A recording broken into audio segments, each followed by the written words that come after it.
সবার আড়ালে নিয়ে গিয়ে অপুকে নিজের মনের কথা বলে দিল আর্য। হ্যাঁ বন্ধুরা, এমনটাই দেখা যাবে, তাই সম্পূর্ণ জানতে ভিডিওটিতে লাইক দিয়ে চ্যানেলটি সাবস্ক্রাইব করে দেখতে থাকুন। গল্পের শুরুতে দেখা যাবে অপুর হাত টেনে ধরে আর্য আর বলে, অপর্ণা দাঁড়াও, তোমার সঙ্গে আমার কথা আছে। তখন অপু বলে, বলুন। আমি তো শুনছি। আসলে আমি না এখানে আপনার সঙ্গে কথা বলার জন্য কিন্তু আমার মা এই পার্টিটা দেয়নি।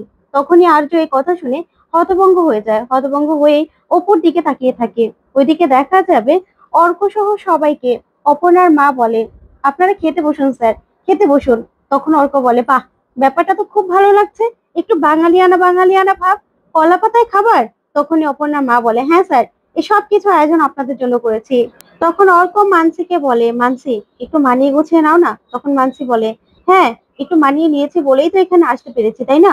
তারপরে অর্ক আর মানসি বসে পড়ে। ওইদিকে মীরাকে মানসি বলে, মীরা তুমিও খেতে বসে যাও না। তখন মীরা মনে মনে বলে, আর্য কোথায়? আর্য তো এখনো বেরিয়ে আসলো না।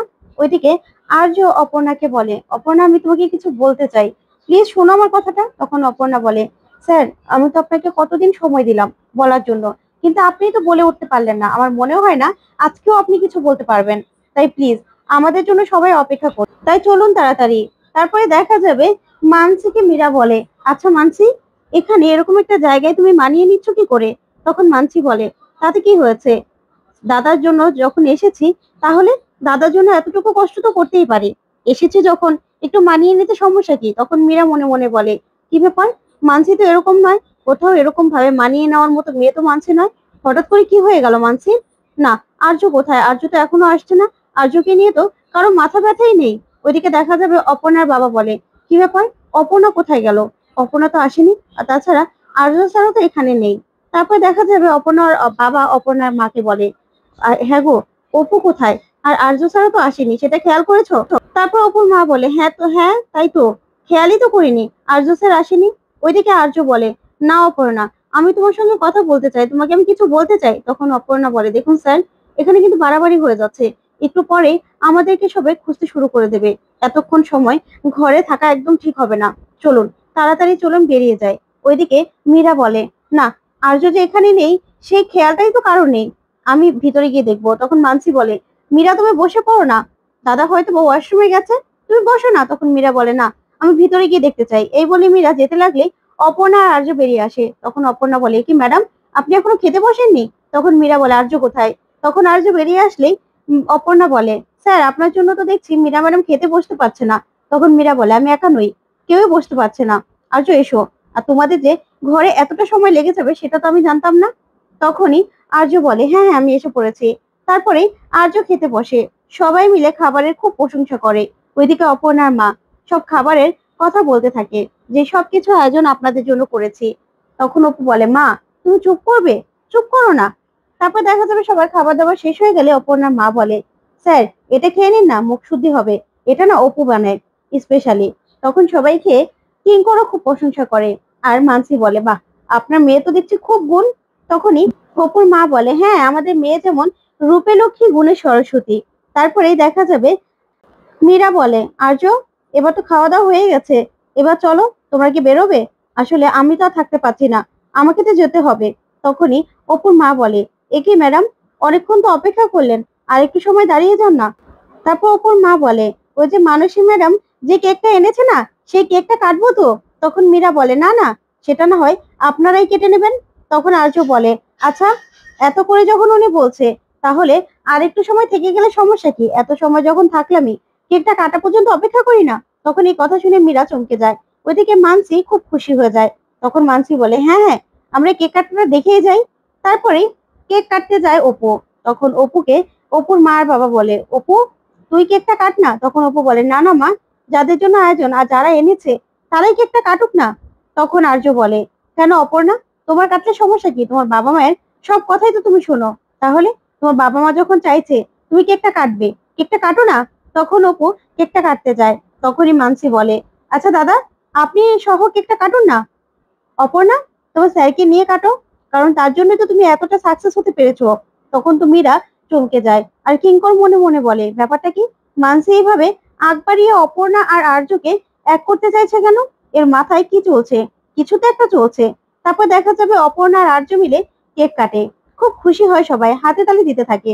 তখন অপুকে সবাই কেক খাইয়ে দেয়। ওইদিকে অপুর ঠোঁটে একটুখানি কেক লেগে থাকে। তখন মানসি বলে, আচ্ছা অপর্ণা, এবার কেকটা সবাইকে খাইয়ে দাও না। তখন কেক ওর বাবা মাকে খাইয়ে দেয়। তখন মানসি বলে, যেই স্যার তোমার সঙ্গে কেকটা কাটলো তাকে একটু খাইয়ে দাও না। তখনই আর্য চমকে যায়। তারপর অপর্ণা বলে, আচ্ছা কেকটা আমি সবাইকে দিয়ে দিই কেটে। তখন সবাইকে অপু কেকটা দিয়ে দেয়। ওইদিকে আর্য আর্য অপর্ণার ঠোঁটের কেকটা মুছিয়ে দিতে যায়, কিন্তু তখনই আর্যর ফোনে ফোন আসে। তখন আর্য কিছুই শুনতে পায় না।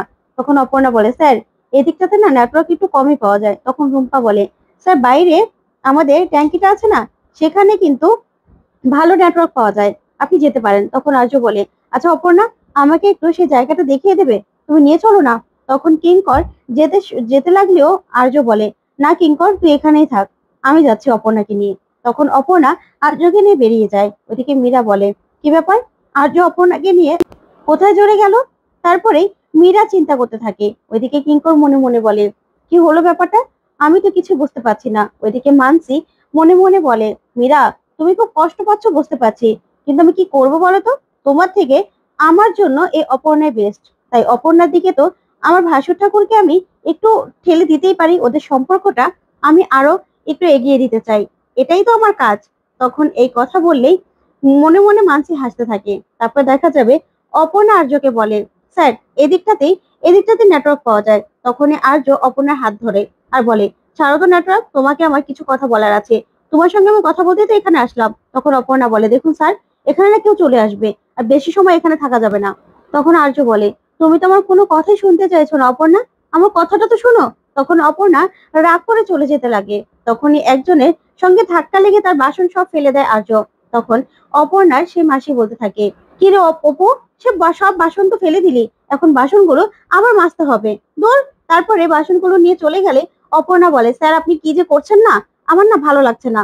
তখন আর্য বলে, তুমি আমার কথাগুলো শুনে নিলেই তো হয়ে যায়, আমি তো কথাগুলো বলতেই তোমাকে এখানে এসেছি। ওইদিকে মীরা খুব চিন্তা করে আর বলে, আর্য কোথায় গেল, না না, আমাকে যে দেখতেই হবে। তখন অপুর মা বলে, ম্যাডাম আপনি এখানে দাঁড়িয়ে আছেন কেন, ভিতরে চলুন না। তখন মীরা বলে, না না, আমি এখানে ঠিক আছি। তখন অপুর মা বলে, ও আচ্ছা, আপনি টয়লেটে যাবেন না, বলতে পারছেন না লজ্জায়? না, ভিতরে একটা আছে, আবার বাইরে একটা মেয়েদের টয়লেটও আছে, সেখানেও যেতে পারেন। তখন রুম্পার মা বলে, আচ্ছা সুস্মিতা, তুমি ভিতরে যাও, আমি বরং ওনাকে নিয়ে যাচ্ছি। তখনই মীরা রেগে যায় আর বলে, আমি কি বলেছি কাউকে যে আমি টয়লেটে যাব? আমি যাব না তো, কোথাও যাব না। তখনই কিঙ্কর মনে মনে বলে, মীরা নিশ্চয়ই আর্যর কথা ভাবছে, আর্যর জন্যই চিন্তা করছে। তারপরে দেখা যাবে মীরা আর্যকে খোঁজার জন্য বেরিয়ে যায়। ওইদিকে দেখা যাবে আর্য অপর্ণার হাত চেপে ধরে আর বলে, না, তুমি আমার কথা না শুনে না কোথাও যেতে পারবে না, তোমাকে আজকে আমার কথা শুনতেই হবে। তখনই অপর্ণা বলে, না স্যার, এখন না কথা বলার সময় নয়, কেউ দেখলে না ভুল বুঝবে, বুঝতে পেরেছে না, সবাই আমাদের জন্য অপেক্ষা করছে। তখনই আর্য বলে, আবার রাগ করে চলে গেল, আমি তো আজকে কথা না বলে কিছুতেই যাব না, আজকে আমি আমার কথা জানাবোই তোমাকে। তো বন্ধুরা, আর্য কি পারবে নিজের মনের কথা অপর্ণাকে জানাতে? তোমাদের কি মনে হয় অবশ্যই কমেন্ট করে জানাও। ধন্যবাদ।